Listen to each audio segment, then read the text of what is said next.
बाबुन fill कत्तात, कत्तात के माना चुगलखोर के हैं, नम्माम के माना भी चुगलखोर ही के आते हैं, लेकिन अल्लामा आइनी ने इनमें फ़र्क नकल किया है। वो ये कि नम्माम तो वो शख्स है जो उस मजलिस की बात नकल करे जिसमें वो खुद शरीक हो, और कत्तात वो शख्स है जो किसी मजलिस की बात चुपके से सुनकर बगैर उस मजलिस में शिरकत किए ही फिर दूसरी जगह नकल कर दे। याद रहे, जो शख्स पहले मजलिस से छुपकर या लोगों से छुपकर उनकी बात सुने, ख्वाह दूसरी जगह नकल करे या ना करे, उसको भी अहले लुगत ने कत्तात ही कहा है। कत्तात और नम्माम दोनों के माना चुगलखोर के हैं। और जो इस बात में इमाम अबू दाऊद हदीस लाए, अल्लाह के रसूल अलैहिस्सलाम ने इरशाद फरमाया, ला यदखुलुल जन्नत कत्तात, चुगलखोर जन्नत में दाखिल नहीं होगा। बाबुन फी ज़िल वजहैन, ज़ुल वजहैन यानी दो चेहरों वाला, जिसको दो मुहा भी कहते हैं, जिसके पास जाए उसकी मुआफ़िक बात करे और उसके सामने उसके मुखालिफ की बुराई कर दे। तो चूंकि ये शख्स अपने चेहरे से दो मुख्तलिफ किस्म की बातें जाहिर कर रहा है, इस लिहाज से ज़ुल वजहैन कहा, और इसी को मुनाफिक भी कहते हैं। यानी इसके पास जाए तो ये कह दे कि मैं तो तेरी तरफ हूं, उसकी तरफदारी कर दे, दूसरे की मुखालफत कर दे। फिर जब दूसरी पार्टी के पास जाए तो उनकी तरफदारी कर दे और दूसरों की मुखालफत कर दे।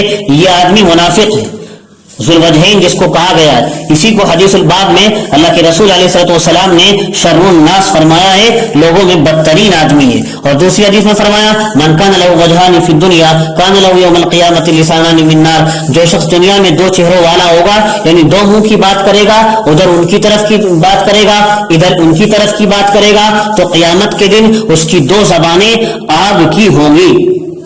उसकी रिवायत बयान फरमाई। बाबुन फिल गीबा, बाब की पहली हदीस में गीबत की तारीफ हुज़ूर अकरम अलैहिस्सलाम से ही मज़कूर मनक़ूल है। अल्लाह के रसूल ने फरमाया, ज़िक्र का आखा का बिमा यकरा, किसी शख्स का जिक्र किसी के सामने इस तरह करना जो उसको बुरा लगे। किसी ने आपसे दरियाफ्त किया, अगर वो बुराई वाक़ईतन उस शख्स में हो, क्या तब भी गीबत है? तो आप अलैहिस्सलाम ने इरशाद फरमाया, अगर वो सिफत उसमें पाई जाएगी तभी तो तुम्हारा उसको जिक्र करना गीबत होगा, वरना तुम्हारा उसको जिक्र करना उस पर बहतान होगा, जो गीबत से भी बड़ा गुनाह है, जो गीबत से भी बड़ा गुनाह है।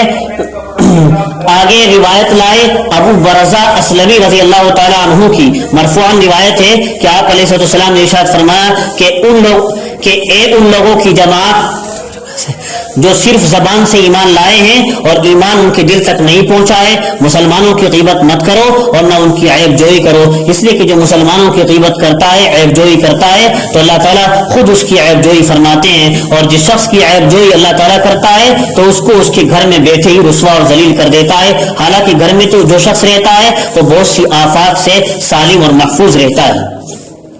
और हज़रत अनस की रिवायत में कि आपने फरमाया था, जब मुझे आसमानों पर ले जाया जा रहा था तो मेरा ऐसे लोगों पर भी गुजर हुआ था मेराज में जिनके नाखून तांबे के थे, जिनके जरिए वो अपने चेहरों को और सीनों को नोच रहे थे।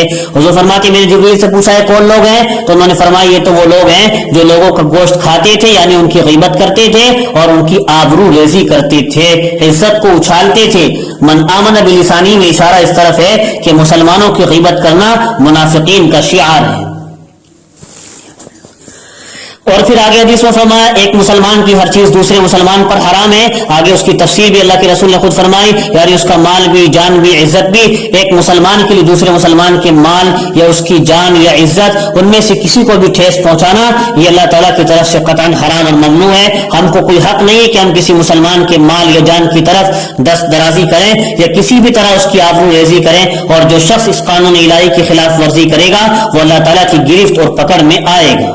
और किसी को हकीर नहीं समझना चाहिए। आगे हदीस में फरमाया, आदमी के शर यानी उसके बुरा होने के लिए यही काफी है कि वो अपने किसी मुसलमान भाई को हकीर जाने। बाबू रजुली यज़ुब्बु अन इर्ज़ि अख़ी, किसी की तरफ से मुदाफ़ात करने और उसकी इज्जत की हिफाजत करने में जो अजर सवाब है उसका बयान करेंगे।